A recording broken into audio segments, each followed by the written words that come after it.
सभी बच्चों को नमस्कार और मैं आशा करता हूं कि आप सब लोग अपने घर पर बढ़िया होंगे। तो देखिएगा क्लास 12 का केमिस्ट्री का एक बहुत ही इंपॉर्टेंट क्वेश्चन लाया हूं, उसके बारे में आपको बताऊंगा। और देखिएगा इसके अधिकतम चांस बोर्ड एग्जाम में आने के रहते हैं। तो देखिए क्वेश्चन क्या है। अब मोल प्रभाज या मोल अंश, देखो दो नाम से आएगा, या तो फिर मोल प्रभाज या फिर मोल अंश। अब देखो इसकी परिभाषा पूछ लेता है, उसको सिद्ध करने के लिए पूछ लेता है, और मैंने यहाँ पर दोनों का ही वर्णन करा है। तो आइए समझिएगा, मोल प्रभाज या मोल अंश क्या होता समझिएगा।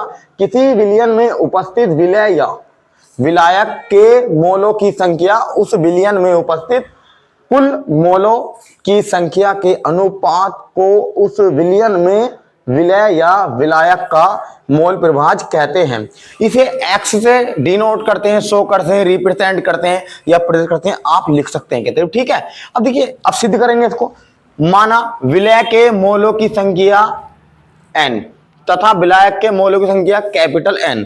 अब देखिएगा तब विलयन में उपस्थित कुल मोलों की संख्या बराबर विलय के मोल प्लस विलायक के मोल। अब देखिए ये किसका हो गया भैया, विलयन का हो गया। यानी विलयन के मोल कैसे बनेंगे, जब विलायक के और विलय के मोल आपस में मिल जाएंगे तो विलयन के मोल बन जाएंगे। तो देखिएगा विलय का मोल प्रभाज बराबर, अब विलय के मोलों की संख्या बटे विलयन में मोलों की संख्या।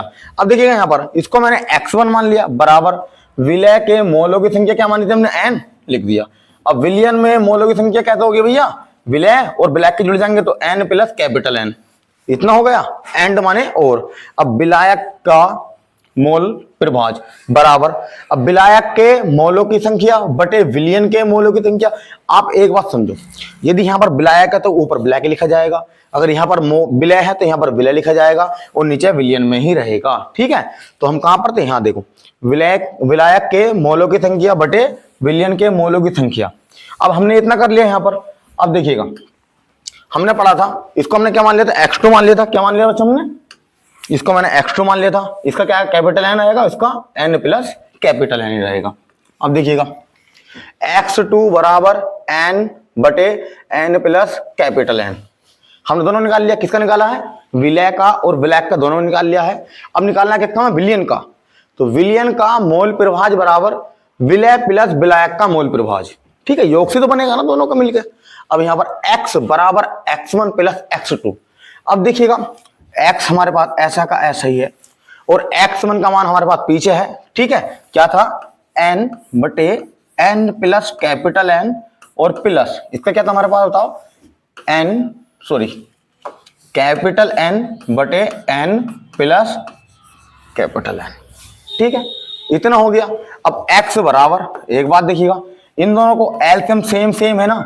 अरे बच्चों एलसीएम सेम है ना दोनों, जब सेम होता है तो कहीं पर गुणा भाग नहीं होता है। तो यहाँ पर n प्लस के कैपिटल N दोनों एक लिखा जाएगा और ऊपर n प्लस के कैपिटल N हो जाएगा।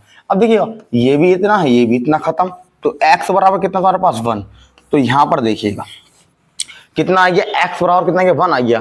और आप एक बात हमेशा याद रखें कि हमेशा विलयन का मोल प्रभाज एक ही होता है, ना एक से अधिक ना ही एक से कम।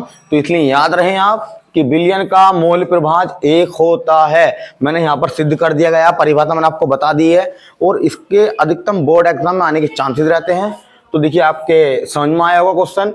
तो और अगर आपको कोई ऐसे क्वेश्चन चाहिए तो आप मुझे कमेंट में बताएं, मैं डाल दूंगा। और अगर वीडियो अच्छी लगी हो तो लाइक करें, कमेंट करें और चैनल सब्सक्राइब कर लें अच्छी वीडियो के लिए। थैंक यू बच्चों।